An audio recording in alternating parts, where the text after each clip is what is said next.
Our lives, whether we feel love or not, is controlled by meaning. Love is the source. That's what we're after. It's the opposite of our fear. It's what we want deeply. We want to know we're enough and that we're totally loved. That's nirvana. But the challenge is all these meanings we come up with along the way. So if you and I are going to be masters of our life, write down this: become the master of meaning. If you want an extraordinary quality of life, you must become the master of meaning, which means you must find the empowering meaning in whatever life brings you. If you can do that, the rest of your life will be beyond magnificent. If you find what's wrong in everything, which most people do because they're afraid and they're trying to prepare themselves, if that's what you do, you're going to find yourself in a place where you're not going to feel fulfilled. You're going to find yourself feeling crazy. So for example, if you and I are in a situation, I'll give you a perfect example. I got a friend named Ken Blanchard, and he wrote these books called the 1 Minute Manager books. Have any of you read these 1 Minute Manager books? Any of them out there? And if you ever get a chance to hear Ken speak, you should go see him. He's getting up in age in his golden years, and he's just an amazing, beautiful human being, beautiful soul. He's a dear friend of mine. And Ken is one of the sweetest people you'll meet. And Ken one time went on a trip with about a dozen guys that are in the entertainment business. I was invited to go on the trip, and I couldn't go because I had a group of seminars. And they all went to Africa. And on this trip in Africa, if you can imagine, a bunch of heads of studios, without naming names, a bunch of super high $20, $30 million a year paycheck actors, all on this tour in Africa.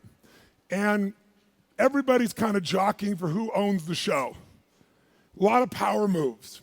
One particular head of a studio decided he was kingpin, and he did it mostly by just dominating and wearing people out. And one day they're supposed to go out on this big trip on the safari, and if this part of outside of Kenya, there's a place called Ngorongoro Crater, which is one of the most magnificent places to see wildlife on the face of the earth. It's unbelievable. Been there a couple times. And it's a big, big, big place filled with every animal you can imagine, and they are truly wild, which means they will eat your ass if you are available. And so this guy pushes the gentleman who's the tour guide, who's done this for 15 years.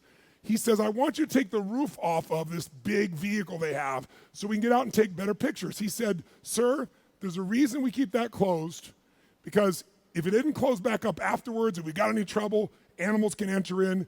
The windows are smaller. It's enough for you to take the pictures. This is how we're going to get this done.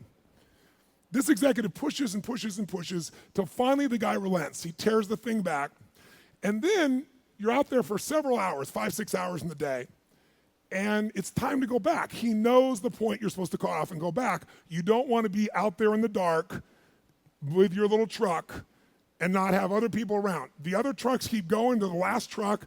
The guy literally grabs the wheel from the guy and says, I want you to stop. I want to take pictures here. They pull over and stop. They take pictures for 20 minutes. It's time to go back. The sun is setting. And the truck won't start. And the top is open. And now it's getting crazy. At first, you just think, oh, it'll start. And now the other guys are out of radio range, and no one's responding to the radio. No, no truck, wide exposed. It's getting dark, and they're right near the water hole, which is where all the animals come. People are freaking. Oh my God, we're gonna die, we're gonna fight. It's all your fault. You can be. And total pandemonium breaks out. How do I know? I've heard the story from about 4 different of the people that were there. Why do I tell you the story? In the middle of this, oh my God, we're gonna die, and all this. Little Ken Blanchard sitting there, and he goes, this is inconvenient. And the way he said it was so simple, and he was so happy that he broke a bunch of guys' past. What do you mean inconvenient? We're gonna die. He goes, you don't know that. He said, why would you get upset? It's just inconvenient. We all wanted to be here. You wanted to come out here. You wanted to take the roof off. You wanted to be exposed to the risk. Here we are. The lions are coming. And he wasn't being a smartass. It's like Ken's idea is the worst day in Africa can be is a great day. His whole thing is the worst golfing can be is a great day. The worst anything could be for him is a great day. His thing is any day above ground is a great day, right? And so when you have that as your belief system, then the meaning of everything goes into place. And sure enough, the truck got okay, and they've all told the story since then 20 times. But the only one without stress was the guy that was a master of meaning.